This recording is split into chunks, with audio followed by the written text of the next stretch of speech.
When you see those words, break thou the bread of life, do you think of this as a communion hymn?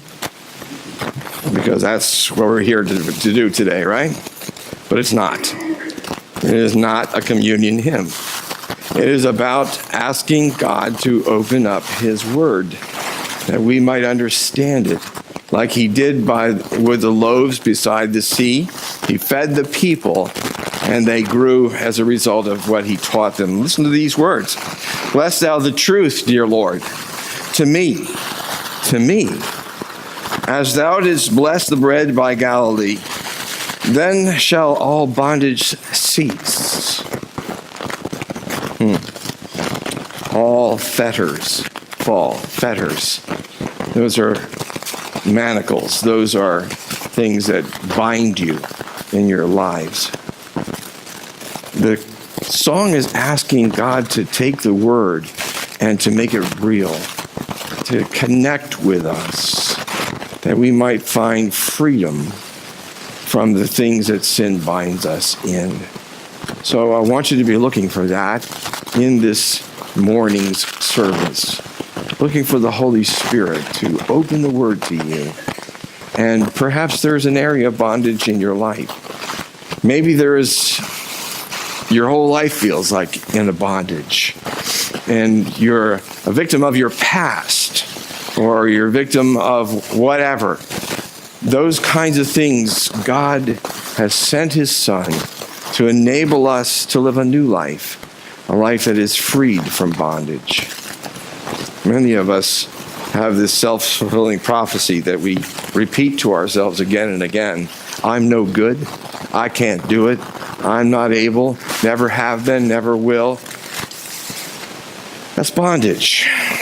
And it's something that the Lord, by faith, through his grace, that is, doing things that we don't deserve, simply because he wants to do them, he changes us.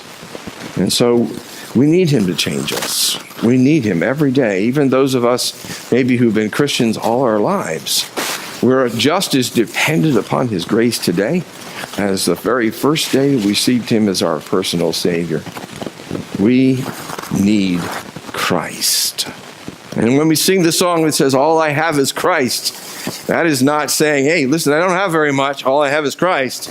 No, it says, all that really matters is what I have in Christ. He has purchased for me. I don't need to deserve it. I'm given it because of what he's done. And that's a wonderful thing. So here we come to the book of Exodus. You might well turn there. I'll be talking about it. Sometimes if you look down, you'll see something that relates to what I'm saying. That's always good. All right? And it'll help you to remember it as well. It's an interesting book. It begins in an interesting way. These are the names of the sons of Israel. How many of you really hanker for you really love to read genealogies? Oh man, those names are awesome, right? I love the names. I love them. Just a long list, and it goes on for chapters, and I'm all about that. Well, you are if you're on the list, aren't you? Can you imagine the people that come to the Ground Zero in New York City? And they come here to hear one name. One name. They'll go through thousands of names, but they're there for one. Because that one name matters to them more than anything in the world, because of the connection that they have with those people. Names matter. People matter. God says, I put those names in there because of one thing, is that they all matter to me. I remember Amita's working for Snyder's. Remember Snyder's? Yeah. The way things used to be, right? Yeah. Snyder's Hardware. Snyder's Hardware was a family-owned business. Howard Heckler was the owner, and he was the man who ran that show there. He was a man who felt that every single person in his employment mattered. And so when it came around to time for the Christmas banquet, he would take us to the best places, to eat. I remember one year we went to the Indian Valley Country Club. Food was so good. But you know what was even better? Was the time when he would invite people up individually to give them their bonus check. Individually. He must have had hundreds that worked for him at Snyder's. Each person that came up, he introduced them. He introduced them to the rest of us. And he not only introduced them, but he would tell you some funny stories about them too, if he knew them. But he would always say something about each person, because every single person mattered. And so this particular book begins with a statement that people matter. And there is a family that matters here very, very much, and that is the family of Jacob. Now, if you want to learn about Jacob, you have to read the book before. This is a continuing story. I love to listen to Mita tell me stories about the series that she reads. Mita loves to read novels, and she tells me a lot of the things that she reads, and I benefit from that because I don't have the patience to read through a novel. If it were 3 pages, I'd be fine. If it was the Bible, then I could read that. But series are great because they don't, when you get to the end of one, you're not left with, oh, good grief, it's over. What am I going to do now? I have to find another book. No, you don't. You take the next one in the series and you follow on. The story continues. This is what happens in the Bible as well. The Bible is not just a conglomeration of books. It is one book. It is one huge book. It was written over 1,400 years by 40 different authors. And these authors were from different cultures and different backgrounds, different levels of society. Yet, as they were being written together, they made sense of a story of what God was doing in the world. And so we see that in the book of Genesis, the story of the life of Jacob begins with the story of Abraham, a man who was called out by God, singled out to become a great nation. Abraham had Isaac, Isaac had Jacob. So we're talking great-grandsons here being listed out. These great-grandsons of Abraham were Reuben, Simeon, Levi, Judah, Issachar, Zebulun, Benjamin, Dan, Naphtali, Gad, and Asher, and Joseph. All of those were the sons of Jacob. 12 sons, significant number. These were going to be the heads of the tribes. They were called the patriarchs. They became the tribes of Israel. That is, the nation was divided up into groups according to their head of the tribe, which was one of the 12 sons of Jacob. And so he's telling us the plan is continuing. I started it in Genesis, and I'm continuing it in Exodus. And as we go on through the Bible, the plan of God is revealed to us. What he is doing to call people out of a sinful world after they had sinned against him in the Garden of Eden. He's restoring them to his family through repentance and through Christ, his sacrifice on our behalf. It's prophesied. These are things that are going to happen. And we see here in this story the name of Jacob and his family. This is an introduction to places and following events on the road of God's covenants with Abraham. God promised that these things were going to happen, and now we're seeing in the book of Exodus they are happening. Genesis chapter 12 tells us one of the prophecies concerning what God is going to do. The Lord said to Abraham, leave your country, your people, and your father's household, and go to the land I will show you. Following God means leaving something. Because all of us are not following God. All of us are following ourselves until we decide, or God calls us to himself, and we begin to follow him. And so it begins with the very first of those who were God's people.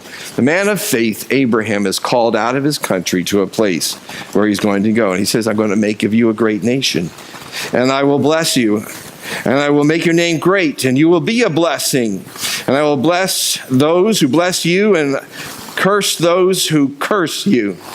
All the peoples of the world will be blessed through you.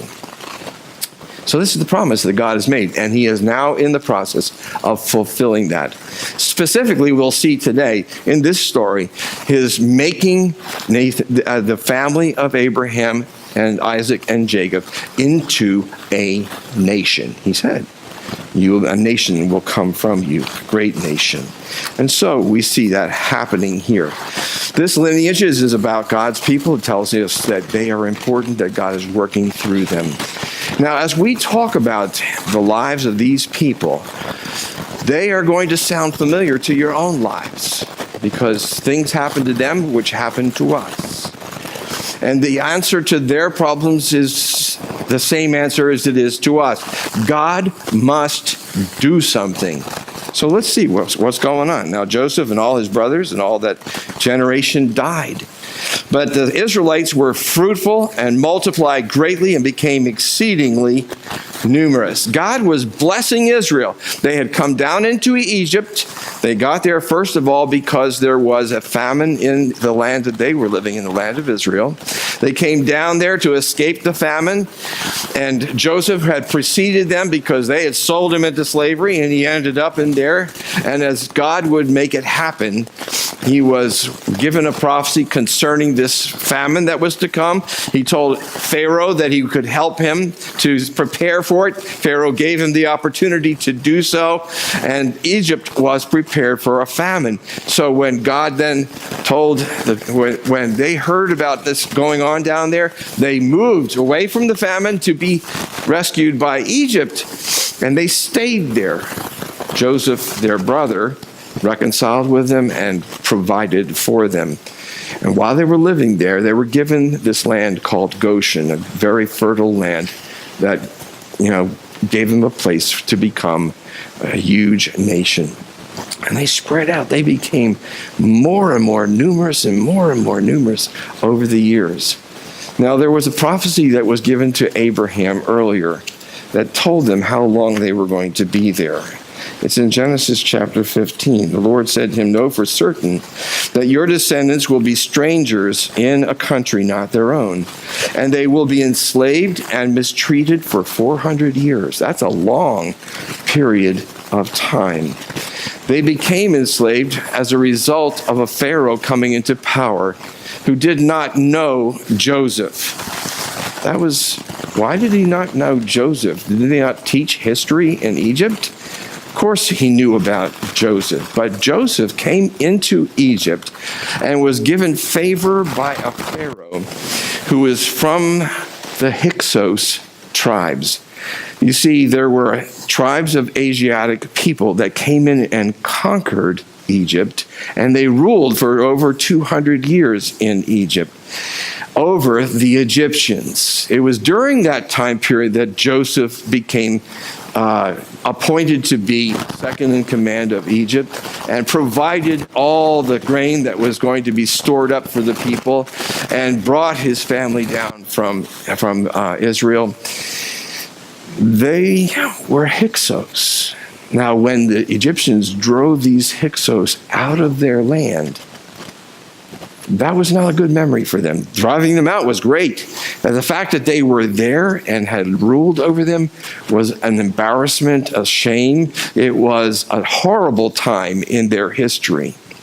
So years and years later, we see a Pharaoh that comes into power. He has no sympathy whatsoever for any of the pharaohs that had invaded his land, the Hyksos people that became pharaohs that invaded his land and subjected his people. Now, if Joseph was connected with them, as he was, this is why he had no memory of him. He chose not to have any memory of him. That was a bad time for the period for the Egyptians. He wanted no reminder of that. And if those people, those Hyksos people, had given favor to Joseph and his family and their descendants, he wasn't going to give them any favor because it just represented a failure for Egypt. And so he started out with an unfavorable view of the Hebrews.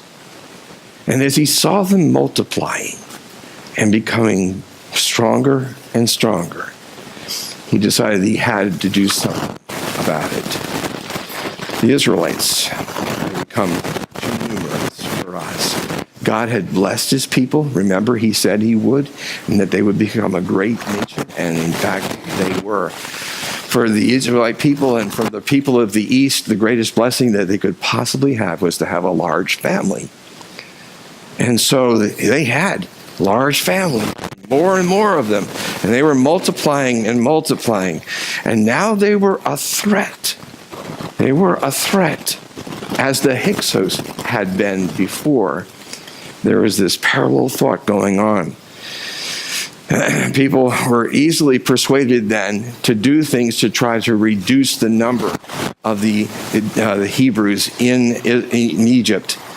They remembered, too, the period of time in which they were embarrassed by these invaders coming in and taking over.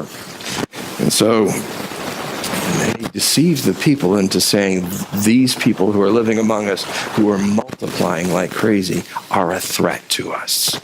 They are a threat. So they began to attempt a forced population control. We can't let them expand further, cannot have large families, cannot have this population growing. We must control this.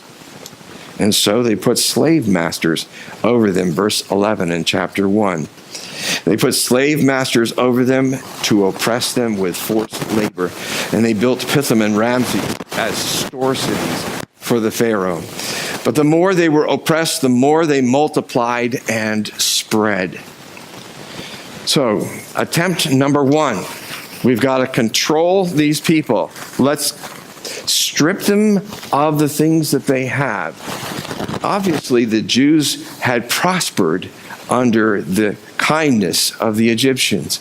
They had taken advantage of that kindness, and they had blessed the nation of Egypt through their knowledge and through their hard work.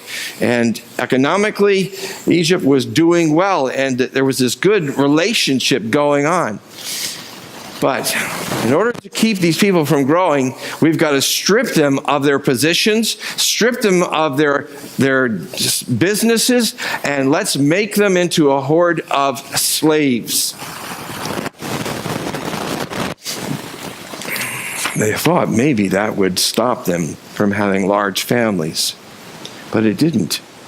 God was that was all he was about, was making a large nation out of the Israelites that could then be taken into their promised land. So the Egyptians came to dread the Israelites and worked them ruthlessly. They made their lives bitter and hard labor, with hard labor and brick and mortar and all kinds of work in the fields. In all their hard labor, the Egyptians used them ruthlessly. As the plan was not working, the people began to think, this is a scary situation. We have tried to limit their growth, and they are prospering even more.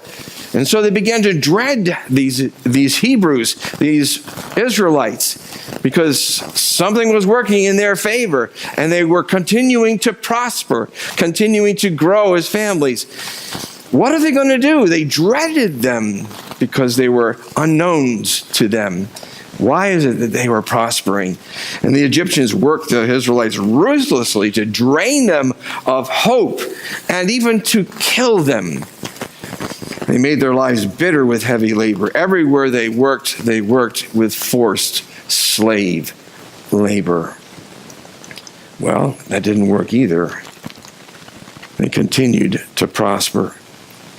And so the next phase came in, which was abortion at the hands of their own people. Partial birth, abortion. As the baby comes out, you look at what indicates whether he's a boy or a girl. And if it's a boy, you do something about it to make him die. And the women were supposed to do this. The Israelite women were supposed to do this. The king said to the Hebrew midwives, whose names were Shiphrah and Puah, when you help the Hebrew women in childbirth, observe them on the delivery stool. If it is a boy, kill him. If it is a girl, let her live. Can you imagine this? Can you imagine being told that this is what you have to do? This went against everything that they had lived for, everything that they felt was proper and good. They were people of life. They were people who were growing and prospering. Why should we want to kill our own children? Let's talk about this. Now, there's a large population of Hebrews, very large. By the time all of this is over, there are about 2 million that leave Egypt. So we're not talking about a small matter when we say to these 2 women, you need to go and make this happen. Obviously, they were the head of an organization of midwives, and it was their way of producing children safely. Notice that these are the only 2 people that are mentioned by name, except for the very introduction of this chapter. They are mentioned by name. Not even the king is mentioned by name. Pharaoh was not his name. That was his position. And so what we have here is God making a point about these women. How did they become midwives in the first place? Most likely they were unable to have children. And we see indications of that as the story proceeds. Because as they had refused to do this, it says that God honored them by giving them families. They didn't have families before. So they were probably unable to have families. And so they were assisting others to have families. So they are told that they are to now go and do this against their own people. Shiphnah and Puah are named by name. I think they're named because of the courage that they shown. They're also named because this is the theme of what God is doing in the book of Acts. He is rescuing his people. And these 2 women rescued these babies. The midwives, however, feared God and did not do what the king of Egypt had told them to do. They let the boys live. How did they do that? What did they think was going to happen? Well, they thought about it and they had a plan. And the king of Egypt summoned the midwives and asked them, why have you done this? Why have you let the boys live? And the midwives had an answer for them and said, the Hebrew women are not like Egyptian women. They are vigorous and they give birth before the midwives arrive. Were they lying? No, they were telling the truth. Not that the Hebrew wives are all that much better, but there was this truth that they had been told, I'm thinking, that they had been told, we have been told that we need to kill the boys. You need to have your child before we get there. Okay? So they could truthfully say, before we arrive, they already have the child. And I will do, the midwives are saying, I will do whatever is needed when I arrive. But they made plans to make it happen, and so that the children would live. And they did. God was kind to the midwives, and the people increased and became even more numerous. And because the midwives feared God, he gave them families of their own. They didn't have families, and God rewarded them by giving them families. Now, when we think about this, the midwives feared God. What exactly did the people then know about God? It had been 400 years.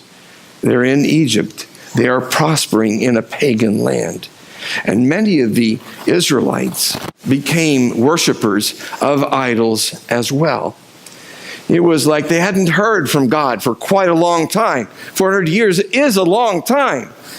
And maybe if they still believed in God, they might be thinking, God has really left us. He's abandoned us. Who is God? The people around us are worshiping these idols. We do that too.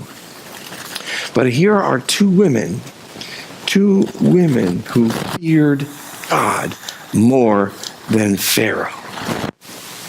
And this is the essence of how the gospel works, where people have courage because of their relationship with the God that they know that is the true God. And they do what is right and good in spite of what they might suffer. And so God rewards them richly. And Pharaoh gave this order to the people. This was the final phase. Every boy that is born among you, you must throw into the Nile. but let every girl live.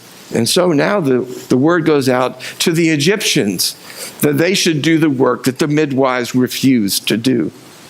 This is a horrible situation, and babies were thrown into the Nile. How could people do this? It doesn't take a very long look into the history to realize that people are capable of horrible things. Throwing babies into the Nile also had its rationalizations. Because in the Egyptian way of thinking, the Nile was God. It was a god. And so what they were doing was not just killing babies, they were sacrificing them to their god. And if the God wanted to save the kids' lives, he could do so if he wanted to. It's not my problem. I am just doing what I am told. Doing what everyone else is doing around me. We have ways of rationalizing the things that we know we should not be doing. But somehow or another it makes sense. We make it make sense. We do the same thing with abortion in our lives. We make it make sense by saying that it's not really a person until some point in its gestation, until it comes from the womb. But that even now is being broken down as well as a stop to keep us from killing children. We do these things. We're capable of these things. And we're not pointing fingers at any people in particular, because if we do, we point our fingers at ourselves. We recognize that all of us are capable of these things. And so this was the state in which the children of Israel were living. They were prospering, but this very prospering was setting them on a collision course with the most powerful government and nation in the world at that time. What in the world was going to happen? Tune in next week, and we'll tell you what happens. No, I'm not going to do that to you. The point of this discussion is, in this terrible kind of situation, we see a reflection of our own lives. Why is it that God put them through this? Weren't they his children? Hadn't he made promises concerning them? Hadn't he made promises to Abraham about these people that were going to be his, that they would be a blessing to the world? And indeed, they had been a blessing to Egypt by the provision of the plan that Joseph had for rescuing them during the 7 years of famine following the 7 years of plenty. But they were now suffering. Their children were dying, taken from them and thrown into the Nile. God, what are you doing? How can you do this to us? We are your people. That question rises a lot in our lives, doesn't it? You hear people ask that a lot of times when children die from sickness, or there's an accident, or there is a reversal in losing a job. But God, where are you? What are you doing? For the children of Israel, he was preparing them to leave. If God had left them in the comfortable position of favor, which began with Joseph being in charge of Egypt, they would never have wanted to leave. Moses would have come to them and say, I am here. God has told me, I'm going to take you to the promised land.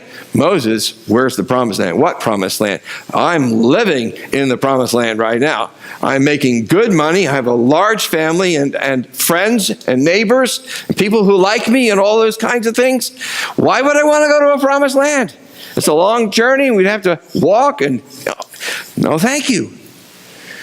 But God is using these sufferings as a crowbar to separate his people from those that had nurtured them into a nation, to make them willing to leave. This often happens in spiritual ways in our lives. We are brought into intense suffering at times as a crowbar, to separate us from the thing that becomes our bondage. It can be a very positive looking thing, like a really good job that uses up all of my time. Or it can be a very terrible thing that's shunned by society, like drugs or like sexual pornography and things like that. And sometimes God brings us into incredible suffering in order that we will throw up our hands and say, God, I cannot control this.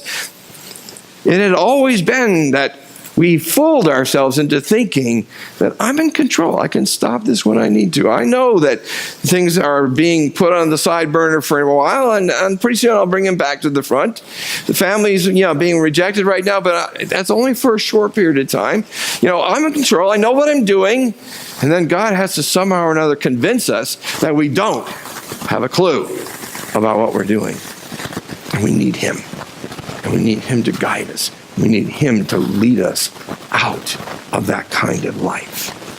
And that's exactly what he does with this nation that he has formed in the land of Egypt. He is giving them intense dissatisfaction with where they are. They thought the Egyptians were their friends. They did business with them all the time. They were very on friendly terms with them and all that kinds of stuff. And then they turned and made us slaves.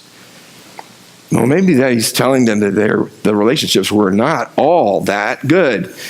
And maybe the thing that they were relying upon was really very flimsy. And so they needed to find a relationship with God himself, which is not a flimsy relationship at all, but a steady rock that they needed. They needed a deliverer. They needed a deliverer. Some of us here today need a deliverer too. And if you're that person that you hear about these things, and you know that you're in bondage to something or another, then you need Christ. You see, this is pointing forward to Christ. As the children of Israel needed Moses to deliver them, we need Christ to deliver us. And as we gather before this table, that is exactly what we're celebrating. That Christ was and is and will continue to be on a daily basis the deliverer by grace. Let's sing together in preparation for the receiving of communion.